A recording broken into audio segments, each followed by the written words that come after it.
Hello everyone, I'm the storyteller and I'm here to share some horror stories with you. Before we get started, please subscribe to the channel and like the video. Also, I'd love to know where you're from and what time you're watching, so leave a comment. Now, let's begin.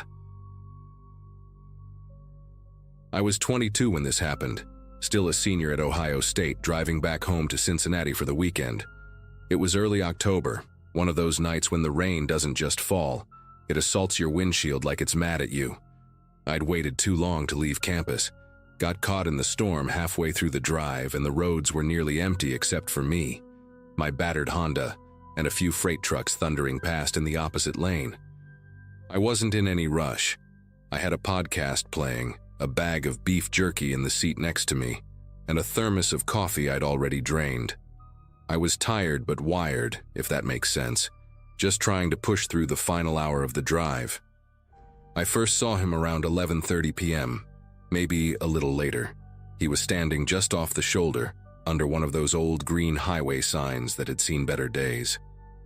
At first I thought it was a trick of the rain and headlights, a post or tree stump or something. But as I got closer, I saw a man holding a duffel bag, one arm raised like he was trying to shield his face from the rain, or maybe flag someone down. Something about how still he stood in the downpour made me instinctively ease up on the gas. I don't usually stop for hitchhikers, but that night felt different. I don't know why I pulled over. Maybe I just felt bad. Maybe the storm had me on edge and I didn't want to be alone. Whatever it was, I rolled down the passenger window and asked if he was okay. He looked to be in his mid-60s, with a face like old leather and a gray flannel shirt that clung to him like a second skin. He didn't smile, didn't say much either, just nodded and said his car had broken down a few miles back and that he was headed to a motel off exit 212. Said his name was Ray. No last name, no small talk, just Ray.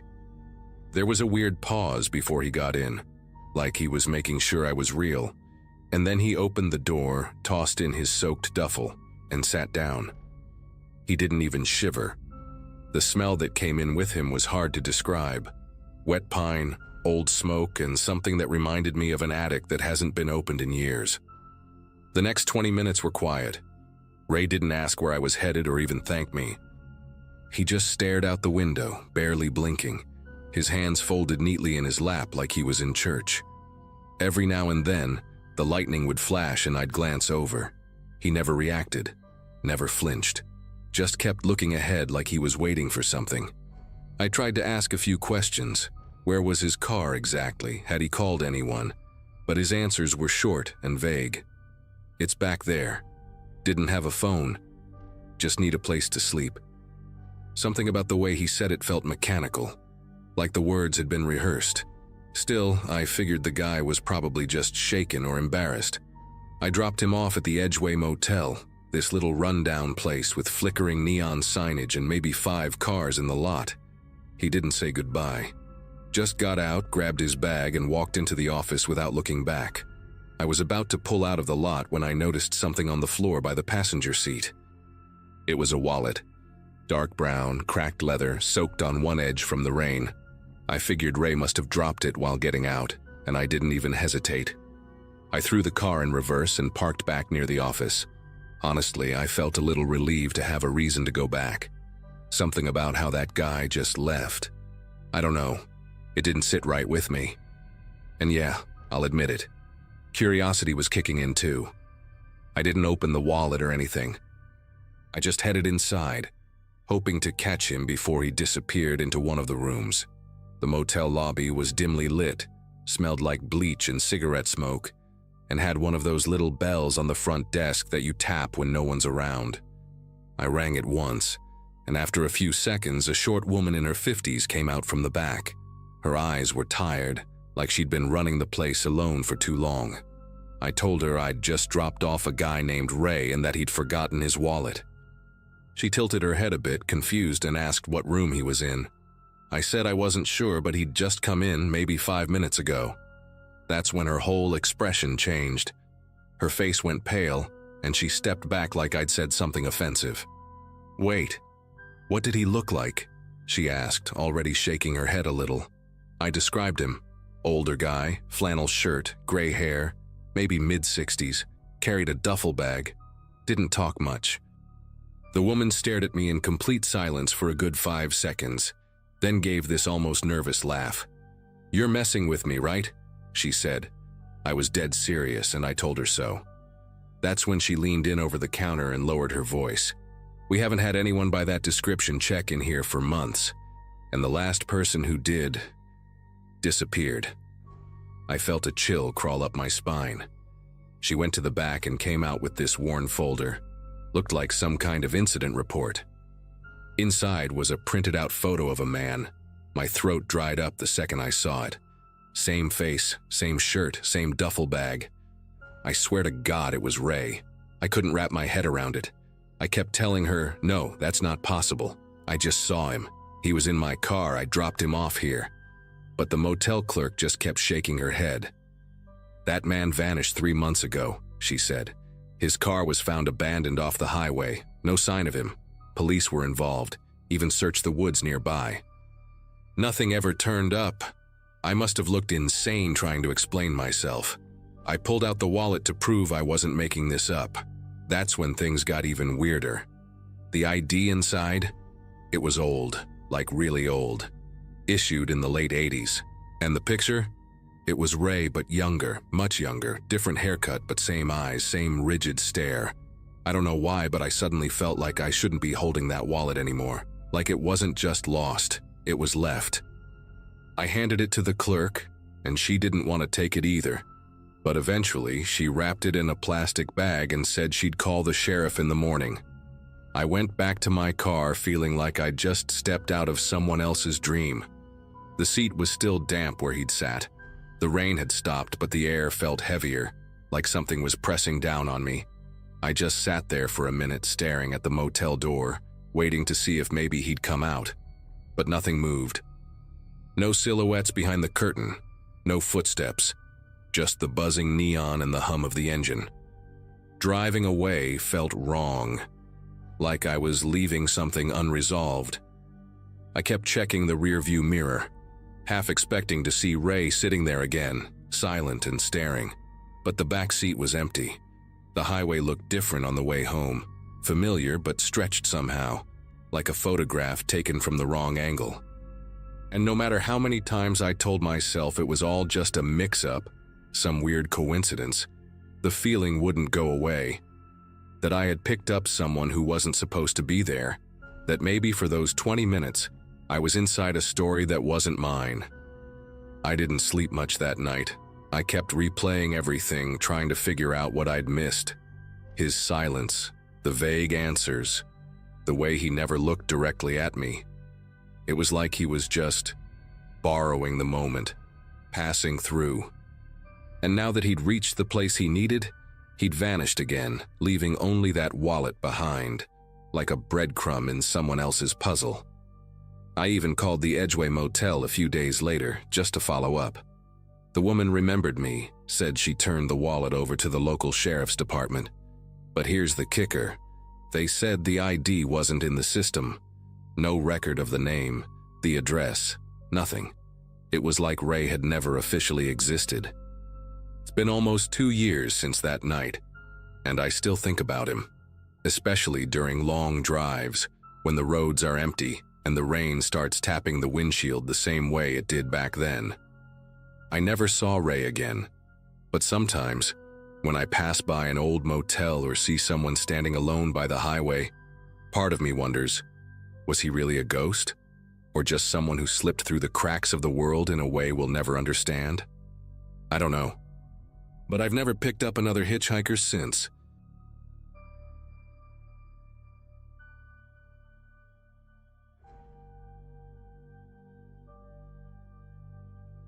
I'm Mark. I'm 34 now, but this happened when I was 29. At the time, my wife Olivia and I had just gotten back from visiting her sister in Idaho, and we were driving back to Colorado through Wyoming.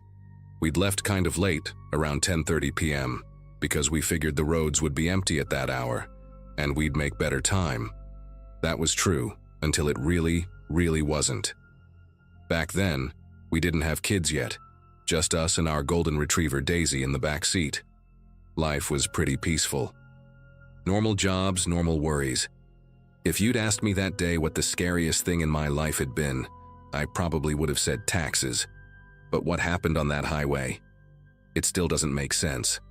And it changed how I see night driving forever. It started around midnight, not far from a town called Rawlins. If you've ever driven through Wyoming at night, you know how dead those roads are. No streetlights. Just black sky, cracked asphalt, and the occasional pair of glowing animal eyes in the brush. We were maybe 40 minutes past the last gas station when Olivia noticed headlights in the rear view. At first, we didn't think anything of it. Just another car, rare but not impossible. But the truck, and it was a black pickup, looked older, maybe a Dodge or a Ford, started creeping up fast. No turn signals, no lane change. Just barreling up behind us and hugging our bumper like it was trying to climb into our trunk. I tapped the brakes a little to signal I saw him. Nothing. He didn't slow down, just kept riding me, high beams on full blast. The inside of our car lit up like we were on a movie set. Olivia turned around, shielding her eyes, and said, "What is this guy's problem?" I muttered something about road rage, flipped my blinker and veered onto the shoulder so he could pass. He didn't. The truck slowed down when we did, stayed behind us like a shadow, not even trying to go around. I gave him room, waved him forward. Nothing. Just those blinding lights and this heavy engine hum vibrating through my chest. We pulled back onto the road, a little uneasy now, and I tried speeding up. 60, then 70, then pushing 80. But he matched us the whole way. Never falling back, never pulling ahead. Just glued to us. Olivia was fully turned in her seat at this point, trying to make out the driver. But it was no use. The glare made it impossible to see anything. No plate number, no outline of a face, just that square front, headlights burning. It was starting to feel less like a jerk on the road and more like we were being hunted. I took the next exit I saw, a narrow two-lane that dipped into some back roads heading east. My thinking was simple. If he wasn't following us on purpose, he'd keep going straight. But the second I turned, those headlights turned too. No hesitation. That's when Olivia whispered, "Mark, he's following us." Something about the way she said it made my skin go cold. It wasn't fear in her voice yet. It was realization. And I felt it too. This wasn't some random jerk. This was intentional. That stretch of road we turned onto had no houses, no lights, no signs, just flat land, fences, and barbed wire slicing through miles of nothing. I tried calling 911, no signal, nothing. Olivia tried hers, same thing. I remember looking at the signal bars like they owed me something, like if I stared hard enough I could force a bar to appear. That's when the truck did something that scared me more than anything up to that point. It cut its headlights. Just like that, gone. Darkness behind us, no glow, no engine noise, just our tires on the asphalt and the sudden suffocating silence that followed. Olivia grabbed my arm and said, "Where did he go?" I didn't answer because I had no idea. I slowed down a little, thinking maybe he turned off or stopped. Then I checked the rear view again. Headlights, right back on, but now way closer. I hadn't even heard him catch up. He must have coasted in the dark, no lights right behind us. My heart shot into my throat. I slammed the gas and took a hard right onto a dirt road I didn't recognize. Dust exploded around us and I heard Daisy barking in the back seat.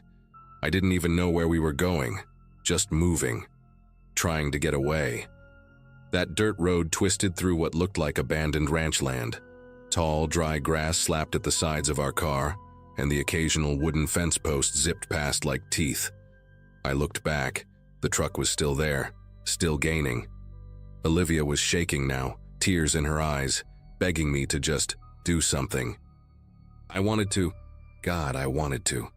But what do you do when there's nothing around for miles, no cell service, no buildings, and a truck that clearly doesn't want to talk? I tried swerving suddenly, seeing if that would throw him, but he swerved right with us, like he knew what I'd do before I did it. I spotted a break in the barbed wire ahead, a spot where the fence was half collapsed, like a truck or tractor had torn through it years ago. I didn't even think. I just cranked the wheel and went off-road, bouncing violently over uneven dirt and dried-up tire ruts. Olivia screamed, and something heavy flew from the back seat into the front. Daisy yelped, trying to keep her balance. The truck followed us. No hesitation, just barreled right through the same opening, kicking up a storm of dust behind it. That's when I knew. This wasn't random. Whoever was behind that wheel, they were committed to whatever this was. And I had no clue how to stop it. We drove through what looked like an old cattle field. There were bones out there. I swear I saw a cow skull half buried in the dirt. A broken-down windmill loomed ahead, its blades turning lazily in the wind like it was mocking us. I saw a dirt path curving left toward a line of silhouetted trees, and I floored it. Every bump rattled through the steering column and into my bones, but the truck kept coming. I could feel it now more than I could see it. This weight, this pressure bearing down on us like a predator toying with its prey. It wasn't about catching us yet. It was about scaring us first. Finally, we spotted something that almost felt like hope. A crumbling wooden structure, maybe an old barn or feed shed. I skidded to a stop behind it and killed the lights. Olivia was sobbing, clutching Daisy, whispering prayers I hadn't heard her say since her mom died. We waited. Nothing, just wind. The sound of our own breathing. I felt like we'd gone deaf. The silence was that thick. I cracked the driver's side window and listened. No engine, no crunch of tires, no headlights in the distance. Just the sound of that damn windmill creaking. I whispered to Olivia that I was going to peek. She grabbed my sleeve and wouldn't let go at first, but I told her I had to see where he was. I opened the door slowly, feeling the cold night air hit me like a bucket of ice. I crept around the edge of the building, boots sinking into soft dirt, and there it was, the black truck, just sitting maybe 50 yards away, not moving, no headlights this time, but I could see the faint glow of something inside. A red dot maybe, like the kind from a cigarette, except it wasn't in the driver's seat. It was in the bed of the truck, and I swear to God, it looked like someone was just sitting back there, watching us. I backed away slowly, trying not to make a sound. Every step felt like it took a full minute. I didn't know if the person in the back could see me, or if they even cared I was there, but something about the stillness of it all made me feel like I was looking at a trap. Not a person, a trap. I slipped back inside the car and told Olivia, "He's just sitting there." She asked me what that meant, and I didn't have an answer. We waited there, hidden, for maybe another 10 minutes. The truck didn't move, no lights, no engine, no footsteps. Just that single red glow floating in the dark like an ember that refused to die. Finally, Olivia whispered, "We should run for it." I didn't want to. Every part of me screamed that leaving the car was worse, but the gas tank was almost empty, and I knew we couldn't sit there all night. I remembered passing a ranch sign maybe 5 miles back before we'd gone off-road, so we made a decision. We took Daisy, grabbed our phones and flashlight and crept through the field, avoiding the truck entirely. We walked for what felt like forever. No trail, no landmarks, just praying we wouldn't step into a hole or snake nest or worse. Every sound made us jump. Every gust of wind felt like someone whispering behind us. After nearly an hour of walking, we finally saw lights in the distance. A porch light, dim but steady. We ran to it. It was a farmhouse, real old, but well kept. An older couple answered, confused and concerned, and let us in right away. The husband, Jim, let me use his landline to call the police. I gave them our location and tried to explain what had happened, but it all sounded crazy out loud. A truck with no plates, no driver visible, chasing us through the middle of nowhere. The sheriff showed up nearly 40 minutes later. They went to check the field and found nothing. No truck, no tire marks. Not even fence damage where we swore we'd driven through. To this day, I don't know who was behind that wheel, or if anyone was. I've thought about it 100 times. Maybe it was someone messing with us. Maybe it was something worse. But I do know this. I've never driven through Wyoming at night again. I don't think I ever will. Olivia still has nightmares about the red dot in the dark. And me? Sometimes I still wake up thinking I hear tires crunching behind the house.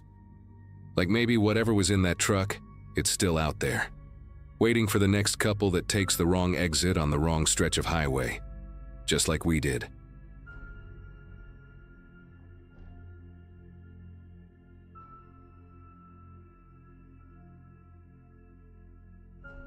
I was 32 when this happened. It was early September, the kind of sticky Texas heat that makes your shirt cling to your back even before noon. I just started a solo road trip after leaving a draining job and an even worse breakup back in Austin. I wasn't trying to find myself or any of that. I just needed to be away from people for a while. I had no exact destination, just a rough idea of hitting some state parks and maybe seeing Marfa if I made it that far. I had a secondhand Ford Escape, a cooler of snacks and the kind of restlessness that makes you drive through small towns just to see what's there. That morning I'd been on the road since 7 a.m. and only stopped for gas at this faded-out station near a place called Poteet. I remember it because the signage was so sun-bleached it looked like a ghost of a logo. The place was practically deserted. One pump working, the other wrapped in caution tape. There was this tiny convenience store attached, the kind that smells like old motor oil and powdered donuts. As I was topping off the tank, I saw her. She was standing off to the side near a silver sedan with the hood up, arms crossed, hair sticking to her face. At first glance, I figured she was just some local having car trouble, but something about her posture didn't sit right. She wasn't looking at her car. She was scanning the road, eyes twitching toward the horizon like she was expecting someone, or dreading them. She was wearing a dark green hoodie even in that heat, and her hands wouldn't stop fidgeting. I told myself to ignore it. I'm not the kind of person who picks up strangers. But when I walked into the store, she followed, and as I paid for water, she suddenly asked, "Are you heading west?" I hesitated. Something in me screamed to lie. Say no, say you're turning around. But I nodded before I could stop myself. She looked like she hadn't slept in days. Her name was Rachel. She offered me $20 for a ride to a town about an hour away, somewhere off Route 90. I told her to keep the money, I don't know why. Maybe it was guilt, maybe the haunted look in her eyes. She barely spoke as we got on the road, just clutched this canvas tote like it held her whole life. The longer we drove, the more she seemed to unwind, but only just barely. She kept looking out the rear window, flinching at every big pickup truck that passed. I didn't want to pry, but after half an hour of silence, I asked if someone was after her. She didn't answer at first. Then, in the softest voice, she said, "If a man named Curtis shows up, don't tell him you saw me." Her voice cracked on his name. My stomach turned. I didn't ask more. I didn't need to. I've seen that kind of fear before. I used to work at a women's shelter years ago. I'd hoped she was just someone with engine trouble, but now I knew it was something worse. I didn't know Curtis, but just hearing his name made my skin crawl. I told her she was safe with me. I meant it, but I didn't realize then that Curtis was already looking for her, and that helping her would drag me into something much darker than I'd ever imagined. We pulled into a diner around 1 p.m. One of those old ones with a metal roof and faded Coca-Cola signs in the windows. It was called Gertie's, and there were only 3 cars in the parking lot. I figured it was safe, quiet. Rachel hadn't said much after mentioning Curtis, just kept her eyes on the road and her hands in her lap. Inside, it smelled like fried food and cheap coffee. A waitress in her 60s with dyed red hair gave us a booth by the window. I remember Rachel ordered fries but didn't eat them. I tried to lighten the mood, make her laugh, but her attention kept drifting to the entrance. That tension was crawling back into her shoulders. I could feel it like static in the air. That's when I made the mistake of going to the bathroom and leaving her alone for a few minutes. I swear I wasn't even gone 5. When I came back, Rachel was gone. The booth was empty. Her tote bag was still there. I froze. Then I saw her through the window, standing out by the payphone near the edge of the lot, shoulders stiff.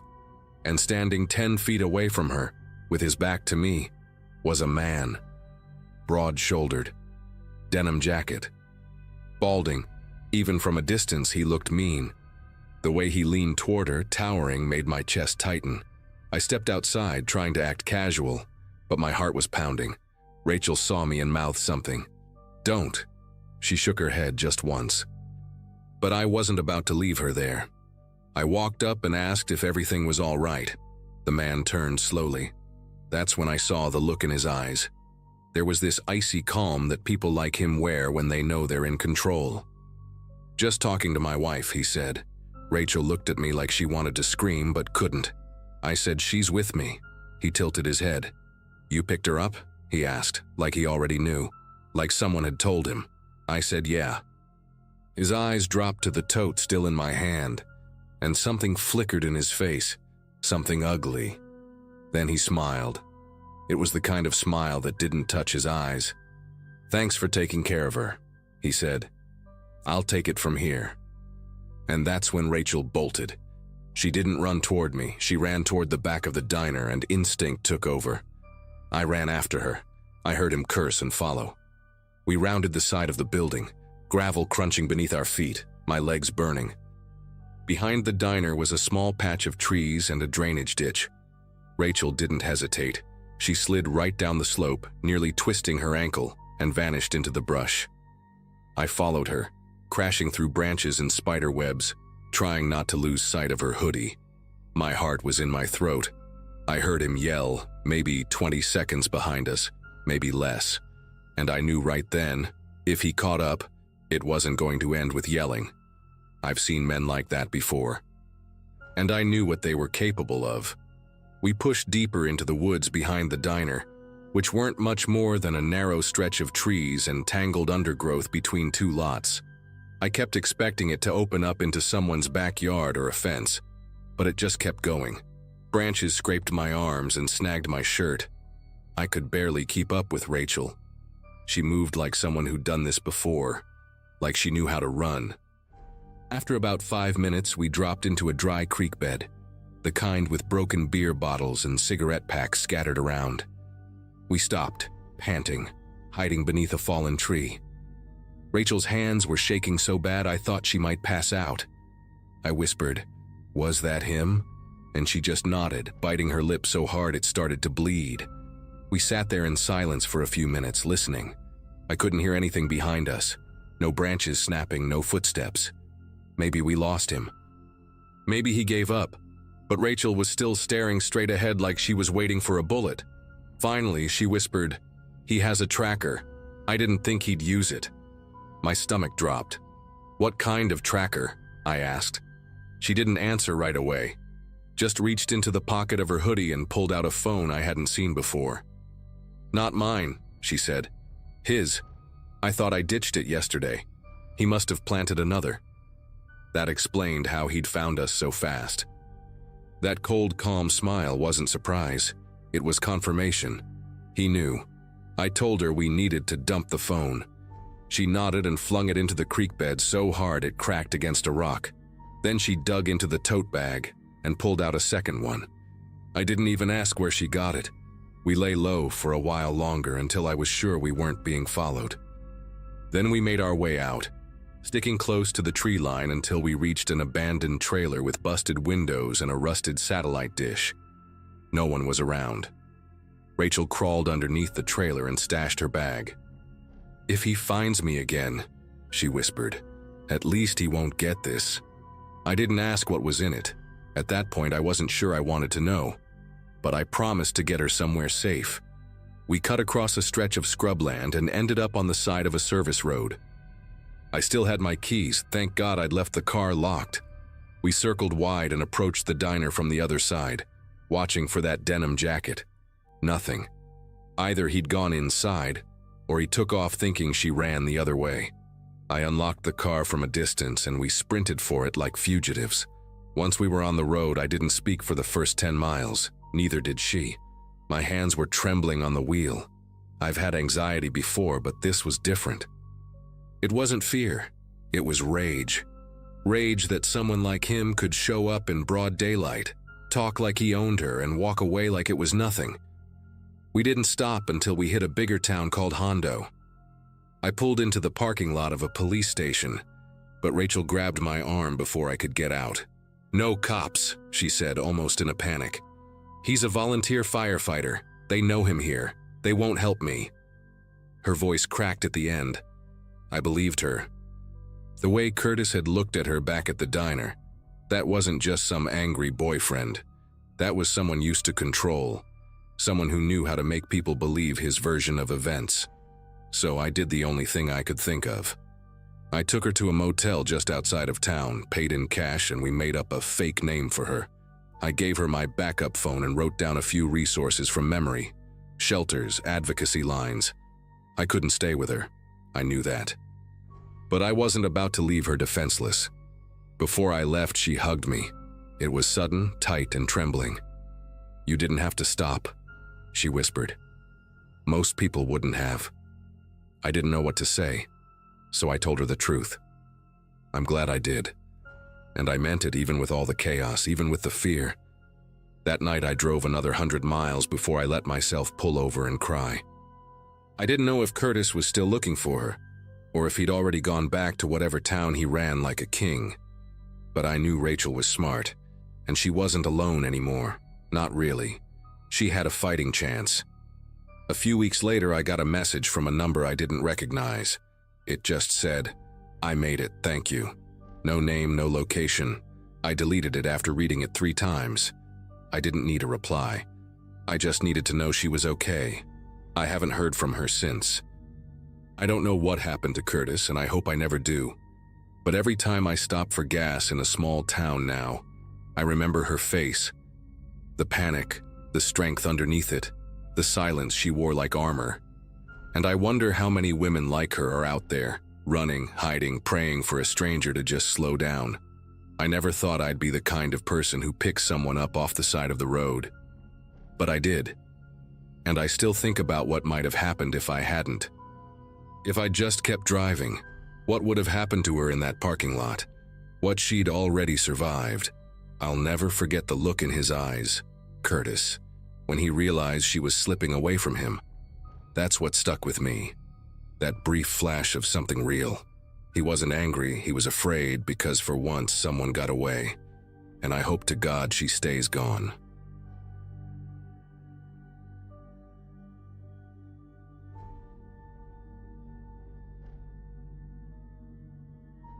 I was working nights as a delivery driver for a third-party app back in 2019, around late September. I had just moved to Nashville after dropping out of college, trying to figure out what the hell to do with my life. I wasn't doing anything glamorous, mostly dropping off burgers and wings to drunk college kids or tired nurses doing double shifts. It was one of those jobs that gives you too much time to think and not enough money to stop worrying. That night it was almost 11:30 p.m. and I was planning to call it after one last delivery. I had just finished dropping off an order at a motel near the interstate when I got a ping. A decent payout, but the address was far. Really far. It was listed as a farmhouse about 40 minutes outside the city. Technically still in the delivery zone, but definitely pushing the edge. No gate code, no notes. Just a customer name, D. Monroe. And an old address on a back road I'd never heard of. I remember hesitating. The app usually lit up with orders around downtown, but this was the opposite direction, out where the road signs started disappearing. Still, I was tired, low on gas, and honestly just wanted to be done. So I hit accept, picked up the food from a 24-hour diner, and headed out. The drive started normal enough, a few turns off the highway, past empty gas stations and quiet subdivisions, until the streetlights thinned out. Then it was just dark. The kind of dark you only get in the country, where the high beams catch more bugs than road. I kept checking the GPS, but the farther I drove, the more glitchy it got. The signal lagged. The map spun. It rerouted me twice for no reason. At some point my music cut out and I was just driving in silence, watching the trees crowd closer to the road like they were leaning in. Then finally, the voice from the GPS said I'd arrived. Only, I didn't see a house. Just a long dirt driveway, barely wide enough for one car, disappearing into trees. I sat there for a second thinking maybe I got it wrong, but I double-checked. That was the address. I figured the house must be at the end of that driveway, so I started in slowly. The gravel crunched under my tires and branches scraped the sides of my car. No lights ahead, no mailbox, just more darkness. Finally, I saw it. A farmhouse tucked way back with chipped white paint and a roof that looked half caved in. There were no porch lights, no cars, no sound. I pulled up slowly and turned off the engine, leaving the headlights on. I don't know why, but something about that place made me feel like I wasn't supposed to be there, like I had just driven into a place that had been forgotten on purpose. I grabbed the food bag from the passenger seat and stepped out, instantly hit by that damp, earthy smell you get near creeks or rotting wood. The air felt thicker somehow. I walked up the creaking front steps, which gave under my weight like they hadn't held anyone in years. I knocked. No answer. I knocked again, louder this time, and called out, "Delivery for Monroe?" Nothing. I was about to leave the bag on the porch when I heard something. A faint creak, like a floorboard shifting inside. I froze. It wasn't the wind, it was too sharp, too deliberate. My heart kicked up a notch. I called out again, "Hey, I'm just dropping off your order." Still nothing. Then I heard it again. Not one creak this time, but a few, like someone walking slowly across old wooden floors. My instincts were screaming at me to get back in the car, but part of me, stupidly, thought maybe it was just some old guy moving slow, maybe hard of hearing. So I stepped to the side of the porch to see if I could peek through the nearest window. The glass was dusty, streaked, and hard to see through. But behind it, in the faint reflection of my headlights, I thought I saw something move. Just a flicker of motion. It was gone almost immediately, but it was enough. I felt my spine go cold. I backed up and said, "All right, I'm leaving it here," and dropped the bag right on the porch. I didn't wait for a tip. I turned and walked, fast, back to the car, hands shaking a little. The moment I got inside, I locked the doors. I was about to put the car in reverse when the porch light flickered on. Not fully, just a quick zap, like a dying bulb trying to come alive. Then nothing. The house stayed dark. But that brief flicker, it showed me something I can't forget. A silhouette inside, standing in the hallway, not moving, just there, watching. I didn't see a face, just the shape of a tall figure. For a few seconds, we stared at each other through the windshield and the glass of that front window. Then the light died, and the shape vanished. I didn't even think. I threw the car in reverse so fast I almost hit a tree backing out. The whole drive back felt like a blur. My hands wouldn't stop gripping the wheel, and I kept checking the rearview mirror like something might be following me. When I got back into the city, I pulled into a gas station and just sat there under the fluorescent lights, trying to breathe. I checked the app to report the order as uncompleted, but strangely, it had already been marked as delivered and rated 5 stars. The customer name was gone, replaced by a blank. No history, no trace of the order. It was like it had never existed. That's when I really started to feel sick to my stomach. I knew what I saw. I knew where I went. But it felt like whatever I'd walked into didn't want to be remembered. I didn't sleep that night. I couldn't. Every time I closed my eyes, I saw that silhouette standing motionless in the hallway, like it was waiting for me to come back. I didn't tell anyone at first, not my roommate, not even my mom when she called the next morning. I kept thinking I must have exaggerated it in my head. Maybe it was just an abandoned house and some squatter trying to scare me off. But still, something didn't sit right. So the next day, I did what I usually don't. I called the non-emergency line for the county sheriff's office. I didn't give them my full name, just said I was a delivery driver and had a weird experience out at a farmhouse near Halcombe Road. The dispatcher paused, then asked me to confirm the exact address. I gave it to her. Her tone changed instantly. She told me, calmly but firmly, that if I had been at that house the night before, I needed to come in and speak to someone in person. That freaked me out even more. I drove to the station the next day and met with a detective. He didn't say much at first, just asked me to walk him through exactly what I saw and what time I was there. After I finished, he sighed and told me the place had been under investigation for months. It had been seized only days earlier, after a raid tied it to a string of kidnappings in the area. The farmhouse was supposed to be empty. No one was authorized to be there anymore. But get this, they found signs someone had returned after the police left. Food wrappers, footprints, a broken window in the back. I must have shown up just as someone came back to the property. Whether it was one of the guys who'd been operating out of that place or someone else involved, I don't know. But the timing, it's like someone lured me there on purpose. The detective asked me to show the delivery record on my app, but like I said, it had disappeared, completely wiped.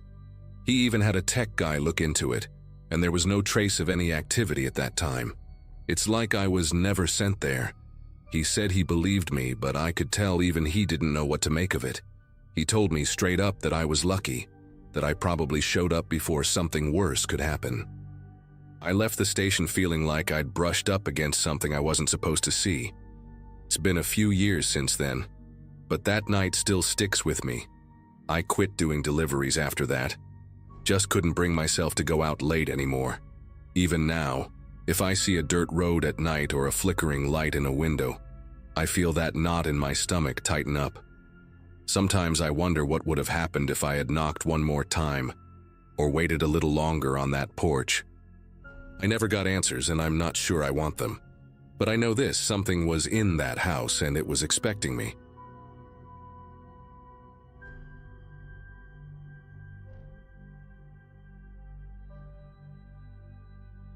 I don't usually post stuff like this, but it's been sitting heavy on my chest for almost a year now. I'm 28, live in Dallas, and last summer I was driving alone to see my cousin in Little Rock. I left work late and figured I'd just power through the night. It's only about a 5-hour drive. Around 1:30 a.m., somewhere deep in rural Arkansas, my eyelids were fighting me hard. I didn't want to risk dozing off at the wheel, so I pulled into a small rest stop off I-30. It was one of those old, forgotten ones with a single bathroom building and flickering streetlights. No vending machines, no attendants, just silence and trees. The kind of place you'd drive past during the day without thinking twice. At night, though, it felt different. There was only one other car in the whole lot, an old beige sedan with rusted rims parked 2 spots away. I figured someone was just sleeping in their car. I backed into a spot near the bathroom and turned off the engine, letting the quiet settle. The air outside was thick with humidity, and the cicadas were screaming like they were competing for something. I was scrolling through my phone, debating whether to grab a few minutes of shut-eye or go stretch my legs, when I saw movement in my side mirror. A woman, older, maybe late 70s, was standing a few feet from my window. Thin, small frame, wispy gray hair pulled back in a loose braid. She had this pale blue cardigan that looked way too warm for the heat. She wasn't trying to scare me. Actually, she looked scared herself. I cracked the window just a little, enough to hear her without fully rolling it down. Her voice was low and unsteady, like she was afraid someone might overhear. "Honey, you need to go," she said. Her eyes darted behind her as she spoke. "Don't stay here, just get back on the road, please." I asked her if she was okay, but she just shook her head and repeated, "Please go now." The way she said it, it wasn't aggressive, it wasn't even panicked. It was desperate, like she already knew how this story ends and was trying to rewrite it. I thanked her, told her I'd be fine, and she just stood there for a second before turning and walking slowly toward the tree line. No car, no phone, just vanished into the dark. I sat there for a solid minute, engine still off, trying to process what just happened. A part of me felt like I should trust her, that something wasn't right. But then the rational side kicked in. She was probably paranoid, maybe confused, or even homeless, and just afraid of being alone at night. Still, I decided I'd just hit the bathroom real quick and be on my way. As I grabbed my keys and reached for the door handle, headlights flooded my car from the front. A big black truck had pulled in, no plates that I could see. 2 men inside. Neither of them looked at me. At first, I froze. Something about the way they pulled in set off alarm bells. They didn't park in a space. The truck stopped sideways, nose pointing directly at my front bumper, blocking me in. The passenger was this tall, broad guy, wearing a stained white tank top. He leaned forward, arms on the dashboard, like he was studying me. The driver, stockier and older, wore a trucker hat pulled low, and I could just barely see the shape of a cigarette glowing in his hand. No one moved for several seconds. I didn't either. I kept my hand on the key, but I hadn't started the car yet. My heart was thudding so hard it felt like it was shaking the steering wheel. The passenger opened his door first. He stepped out slow, casual, like he had all the time in the world. He didn't look directly at me, but instead walked around the truck bed pretending to check something. I remember the way he dragged his fingers along the metal, tapping every now and then. The sound was deliberate, sharp. He was signaling something. Then the driver got out, stretching like he just woke up from a nap. They both glanced at each other. Quick, practiced. I knew then they weren't just passing through. This wasn't random. This was something rehearsed. I finally snapped out of whatever trance I was in and turned the key. The engine sputtered. It sputtered. I'd had zero issues the entire trip, but in that moment, it hesitated like it was deciding whether or not to help me. My stomach dropped, but it roared to life on the second try. That second felt like eternity. I threw it into reverse, but the truck was still in front of me, blocking the exit lane. The passenger started walking toward my window now, hands in his pockets, not saying a word. I didn't wait. I yanked the wheel, reversed hard into the spot behind me, nearly clipping a trash bin, then slammed it into drive and aimed for the grass off to the side of the lot. The tires caught the edge of the pavement, and for a second I thought I was going to fishtail. But I managed to cut across the grassy divider and back onto the entrance ramp. I didn't look back. I didn't care if they chased me. My hands were slick on the wheel, and I had to bite the inside of my cheek just to stop from hyperventilating. I drove like that for miles, passing exits I couldn't read, afraid to stop, afraid even to blink. The worst part? I had no idea where that old woman went. She wasn't in the trees when I sped off. Her car wasn't in the lot anymore either. It was like she'd never been there. About 40 minutes later, I pulled into a well-lit Love's truck stop just outside Hope, Arkansas. I parked as close to the front doors as I could, locked the doors, and just sat there shaking. I kept replaying everything. The woman, her warning, the truck, the way those guys moved like they knew what they were doing. I went inside eventually, got a bottle of water, and tried to act normal. I asked the cashier if they had any rest stops between here and Prescott. He said the only one he could think of had been shut down for over 2 years. People kept getting robbed out there, he said, like it was casual. Some even went missing, whole thing's boarded up now. I must have stood there staring at him for a full minute. I wanted to ask more, but I didn't even know where to start. I went back to my car and looked up the area on my phone. Sure enough, that rest stop didn't appear on any updated map. But I had been there. I saw the building, I saw the lights, I saw her. And those men, they were real. I started to wonder if the woman had been one of the missing. Maybe someone who'd fallen into the same trap and was trying to stop it from happening to someone else. The thought chilled me, and still does. I don't believe in ghosts, but I also don't believe in coincidences like that. When I told my cousin what happened the next morning, she looked like she was going to be sick.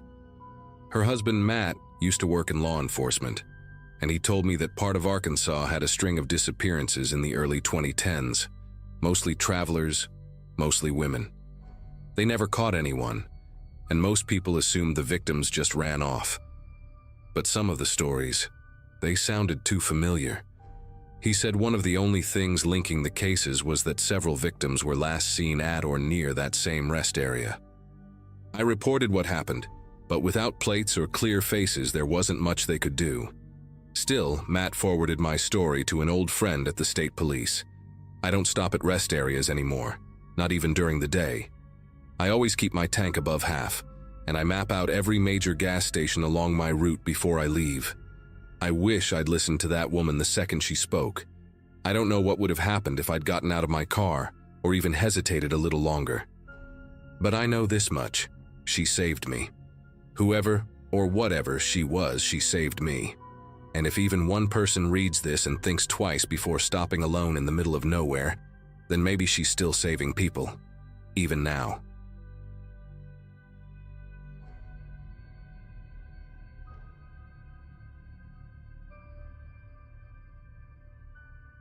I've been driving a tow truck for almost 13 years now, mostly along the rural stretches of Arizona.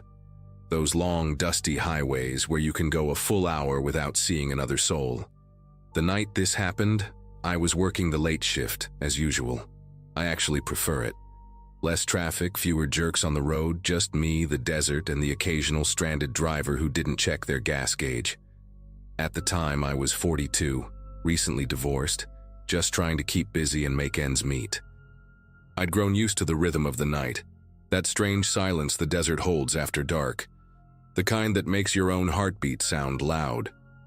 It was a little after 11 p.m. when I got a call from dispatch. A woman had broken down off Highway 86, about 15 miles west of 3 Points. The report said she was alone. Her engine was dead, and her phone was dying too. I remember thinking that it wasn't the best spot to get stuck. Barely any cell service out there. Pitch black, no street lights, just endless desert brush and the occasional distant howl of coyotes. I headed out right away. By the time I saw the hazard lights blinking in the distance, I'd already passed 2 jackrabbits and a fox darting across the road. I pulled over behind a silver Honda Civic parked awkwardly on the shoulder, hazard lights pulsing like a heartbeat in the dark. She was standing next to the car, arms folded tightly around herself. Maybe mid-20s, messy dark hair pulled into a loose bun, wearing a hoodie and leggings, not really dressed for the chill that creeps into the desert air at night. She looked nervous, not just cold. I stepped out of my truck and gave her a small wave. "You the one who called for a tow?" I asked, trying to keep my voice friendly. She nodded, but didn't really smile. I caught a glimpse of her hands, trembling a little. "I'm Rick," I said. "We'll get you out of here in no time." She said her name was Jamie. Her voice was soft, but there was something in the way she glanced over her shoulder that didn't sit right with me. Like she wasn't just scared of the dark. She was scared of something else. As I started checking the car, she kept glancing down the road like she was expecting someone, or dreading it. "Car just died on me," she said, hugging her arms tighter. "No warning. Just died." I opened the hood and immediately noticed signs of tampering. The battery cable was loose, like someone had pulled it just enough to kill the engine. That's not the kind of thing that happens on its own. I looked back at her. "Did anyone mess with your car before it died?" She shook her head quickly, too quickly, and looked away. That's when I noticed the bruise under her jaw, half hidden by the hood of her sweatshirt. My gut twisted.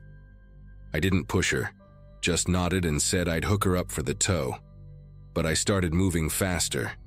Something was off, and I could feel it tightening around us like a noose. I had just secured the hook under the Civic when headlights appeared behind my truck, coming fast.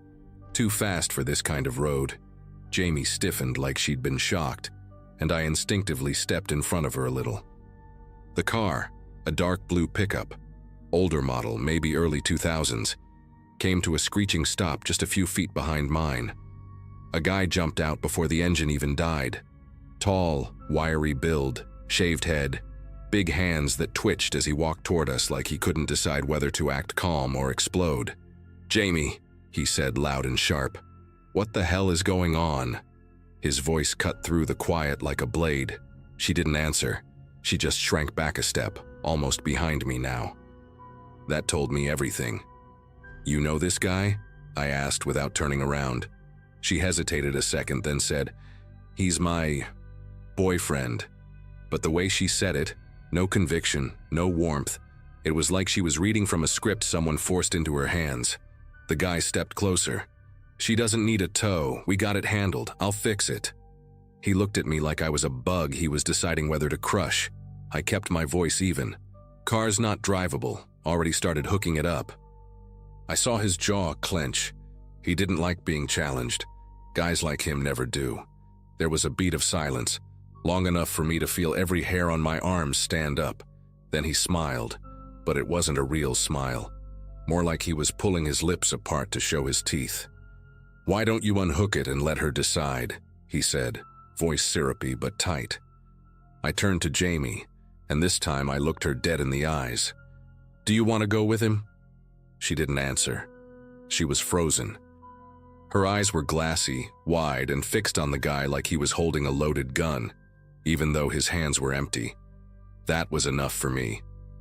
"I think she's safer with me," I said, and started walking back to the truck to finish the hookup. That's when he snapped. He came at me fast, hand reaching into his jacket. I didn't wait to find out what was inside. I turned and put my shoulder into him, hard, knocking him sideways into the Civic. He stumbled but didn't fall. I yelled to Jamie, "Get in the truck, now!" She bolted without hesitation. The guy reached again into his coat, but I was already climbing into the cab, slamming the door and locking it. My heart was pounding like I'd just outrun a bear. He was screaming something outside, slamming his hands on the hood. But I threw the truck into gear and peeled onto the highway, the Civic dragging behind us. The last thing I saw in the mirror was him chasing us for a few yards before disappearing into the dark. We drove in silence for a while, both of us breathing hard. I kept checking the mirrors, half expecting those same headlights to come tearing up behind us. But the road stayed empty. Jamie didn't say anything at first, just stared out the passenger window, arms wrapped so tight around herself it looked painful. Her hands were shaking. I handed her a water bottle from the console and said, "You okay?" She nodded without looking at me, then whispered, "Thank you." It was the kind of thank you that carried weight, like she hadn't been able to say that to anyone in a long time. I didn't press her. I've learned that sometimes the best thing you can do is just be there. About 10 minutes later, she started talking. Not everything, just pieces. Enough for me to fill in the blanks. His name was Trent. They dated a few months before she broke it off, but he never really let go. Started showing up where he shouldn't. Sent her hundreds of messages. Her parents didn't take it seriously. Cops said they couldn't do much unless he did something. That night, she was headed to her sister's in Tucson with her baby, who had thankfully been picked up earlier by her mom when the car started acting up. She hadn't told anyone she was leaving. She thought she was being careful. But Trent must have followed her and cut the engine wire when she ran into the gas station bathroom. "I didn't know he was out there," she said. "I just felt it." We made it to a small police station just outside of Tucson around 1 a.m. I parked and walked her in myself. Told the officer on duty exactly what happened. They took it seriously this time. Maybe because I was there to confirm it. Maybe because they could see how shaken she was. They brought her in to give a statement, and I waited in the lobby until she came out. Before she left, she hugged me. Not some little thank you pat on the back. A full, trembling hug. "You saved my life," she said. And maybe that's true. But I still get chills thinking how easily it could have gone the other way. I drove back alone that night. Civic still in tow. My hands were steady, but my thoughts weren't. I kept replaying the moment he reached into his jacket, wondering what might have happened if I'd hesitated.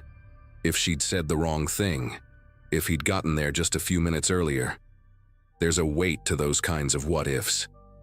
That was the night I realized towing cars isn't always just about engines and flat tires. Sometimes you roll up on someone's worst nightmare. And sometimes, if you're lucky, or maybe just paying attention, you get to stop it before it turns into a headline.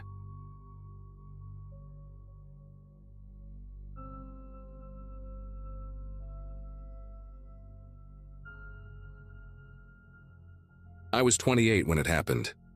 At the time, I was working remotely for a publishing company and had decided to take a solo road trip from Arizona to visit a friend in Denver. I'd just gone through a bad breakup, and the open road felt like a kind of therapy I didn't know I needed. I planned my route to pass through some of Colorado's most scenic mountain highways. It was late October, that weird time when fall clings to the trees, but the wind already bites like winter. I remember that day clearly because it was the first time I saw frost on the inside of my windshield. I had left my motel around 7 a.m. with coffee in hand and music on low, just trying to enjoy the drive and clear my head. By the time I hit that mountain pass, it was close to 2 in the afternoon. The sun was starting to dip, casting these long golden rays across the rocky slopes.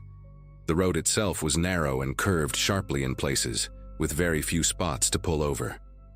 There weren't many cars around, which made the whole drive feel both peaceful and slightly eerie. Just me, the wind, and the cliffs. I remember passing signs that warned of falling rocks and advised drivers to use emergency pull-offs only in case of severe trouble.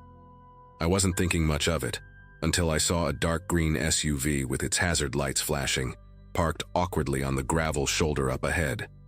A man was standing beside the SUV, waving both arms as I approached. He looked frantic, like someone in genuine distress. I slowed down, unsure at first if I should stop. I mean, this wasn't a place with cell reception, and if something really was wrong, I might be the only person who would come by for a while. He stepped a little closer to the road as I eased onto the shoulder a few yards behind his vehicle.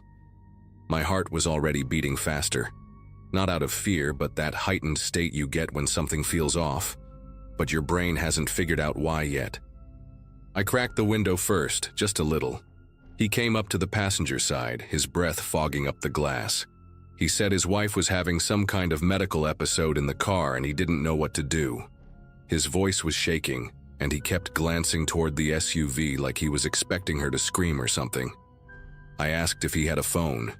He said it was dead. Then he asked if I had one. I did, but I lied and said no. That's when I stepped out. I still don't know why I did that. Maybe I felt guilty. Maybe I didn't want to believe I was in danger. But as soon as I got a better view of the inside of his vehicle, there was no one in it. The back seats were empty, the front passenger seat reclined but untouched. No purse, no jacket, no sign that anyone else had been there at all. I stood frozen for a second, trying to process what I was looking at. The guy noticed. He suddenly got a little too chatty, telling me she must have gotten out to throw up somewhere and maybe she'd wandered off toward the tree line behind us. He kept motioning vaguely to the slope beside the road, filled with tall pine trees and jagged rocks. My eyes followed his hand and that's when I saw it. Movement. Not quick or startling, but deliberate. Someone was there, maybe 20 or 30 feet into the trees, half crouched and slowly rising. It was another man. Taller than the first, dressed in a dark hoodie and jeans. His face was partially shadowed by the trees, but I could see enough. He wasn't looking around like he was lost. He was looking directly at me. And he wasn't rushing, just taking slow, steady steps forward like he had all the time in the world. My stomach dropped. Everything in me screamed to run, to move, to do something. But I froze for half a second too long. The guy near me took a small step closer, and something in his expression changed. Less worried husband, more something else. Cold, expectant, like he was waiting for a cue. "I think she went that way," he said again, pointing. But I didn't even look this time. I backed up one step, then another toward my car. "You sure you can't call someone?" he asked, his tone sharper now, like he knew I was lying. I mumbled something like, "I'll check," but my voice barely came out. I kept backing up, not turning around because I didn't want to take my eyes off either of them. The man in the trees was getting closer. I could see more of his face now, his mouth slightly open, expression blank like he was focused on one thing only. Me. That's when I made my choice. I turned and ran full speed back to my car. I didn't wait to see if they chased me. I yanked the door open so hard it slammed into my hip, scrambled inside, and locked it before I even sat down. My hands were shaking as I jammed the keys into the ignition. The guy near the SUV started shouting something, but I couldn't hear over the sound of my own heartbeat and the engine. I floored it, gravel spitting out from my tires as I peeled away, swerving slightly as I merged back onto the road. My rearview mirror showed nothing for a few seconds. Then I saw them both just standing there, side by side now, watching me go like they weren't even surprised. I didn't stop driving for over an hour. My hands were clenched so tightly on the wheel that my fingers ached. The winding road blurred past me, and every time I saw a bend or a shadow, I half expected to see their SUV in front of me again, like they had found a shortcut and were waiting. But I didn't see another car for miles. I didn't even have the nerve to pull over until I reached a small rest area with a vending machine and a map pinned to a faded wooden board. My legs were trembling when I got out. I sat on a bench, phone finally showing a weak signal, and called my friend in Denver. I tried to keep my voice steady, but as soon as I heard her pick up, I broke down. I didn't call the cops right away because I didn't know what I would even say. Nothing technically happened, right? No one touched me, no one blocked my car, no one pulled a weapon. But that wasn't just a random roadside issue. I know what I saw, and I know what I felt. Pure, targeted intent. Like they'd done it before. Like I was just the next girl they tried to pick off. That was the worst part. How routine it felt to them. No panic, no desperation, just a setup. And I'd almost walked right into it because I wanted to believe someone needed help. The next morning, I did report it to the local sheriff's office. The deputy I spoke to didn't outright dismiss me, but I could tell he thought I was either mistaken or just jumpy from being alone on the road. He asked if I got a license plate. Of course I hadn't. He said they'd send someone to check the area, but that it was probably nothing. I remember feeling frustrated but also strangely relieved, because the look in those men's eyes, if they had wanted to catch me, I think they would have. I think they were waiting for something, maybe a second of hesitation, a few more feet between me and my car. I don't know. But I got away. Barely. It's been 3 years since that day, and I still think about it every time I see hazard lights on the side of the road. I still drive. I still go on solo trips sometimes. But I never stop for anyone anymore. That sounds cold, I know. But I've made peace with the idea that I'd rather live with guilt than not live at all. I don't know who those men were, what their plan was, or how many others they might have tried that on. Maybe nothing ever came of it. Maybe I was just paranoid. But deep down, I know the truth. If I had walked a few more steps toward that tree line, you wouldn't be reading this right now.